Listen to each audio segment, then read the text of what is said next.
alive, all of them. She died, her nails still red, her chiffon scarf still pulling elegantly over her left collarbone, 2 weeks before the first storm surge licked her doorstep.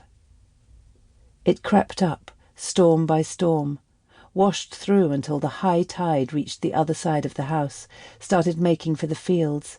The acid gold of rapeseed shot through with wilder brethren, no longer doused out of existence by spray arms hitched wide as a field, or chemicals dropped from buzzing drones. The sea intruded in stormy times. The sea intruded. Another reason for the folk to make for the cities. Jessie. Chapter 1. A boy crawls on hands and knees slowly through a verge of cow parsley, a rippling wake in the veil of white flowers above his head. He moves along a hedge full with summer growth. He peers through, searching for small gaps, those not close darned with goosegrass and buttercup. The cows stand at the field edge. He creeps alongside, his hips and shoulder blades work the quiet, careful roll of his progress. He peers into the hedge, the tangle of hawthorn, knotted with dogrose, bramble, the small blue eyes of Speedwell. His shirtless back is pale, small bones working under the skin. He catches a sting on his arm from an unnoticed nettle. His exclamation is answered by the breath and tread of a cow on the other side of the hedge. He stills, searches the shady green for a dock leaf to rub on the bumps of the nettle sting. The fat leaf stains his arm a little.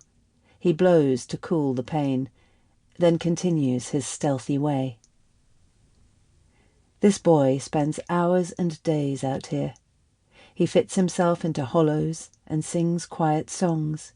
He stretches limber along branches, still young and smooth as he.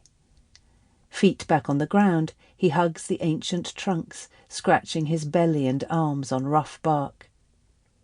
His voice sometimes sounds with memories of games played with departed friends by the brook where they built a dam.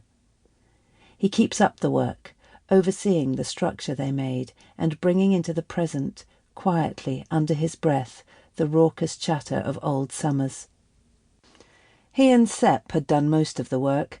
They had done much together, the two boys, only a few months apart in age and so alike in temperament.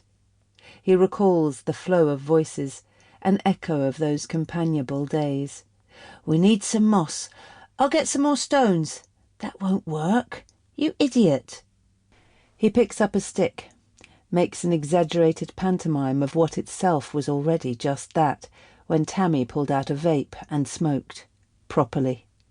He mimics the challenge in her gaze as she loudly performed her confidence in this act of secret rebellion.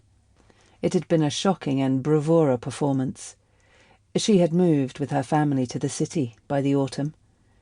He held the stick at his side, tilted his head back, blew from the side of his mouth. Yeah.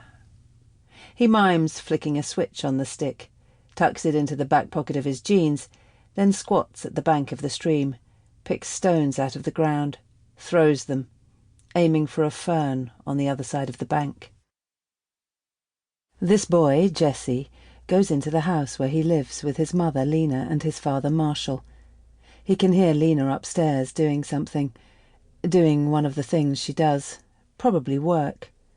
He sits on the sofa, big soft cushions that fold around him. He looks at the painting of the seagull on the wall. "I don't even like it that much," Mum says. He thinks that's funny. But she told him about the day when she was young, same age as him or thereabouts, and on a trip to the beach with her own mum, how they had visited a little gallery. "It reminds me of a happy day, and it reminds me of all the times we remembered a happy day together," Mum said, smiling. The gull flies on and away, never reaching the artfully unfinished edge of the board. When they all needed to stay at home for so long, he sometimes used to sit on the sofa for hours, imagining all the things it could see below.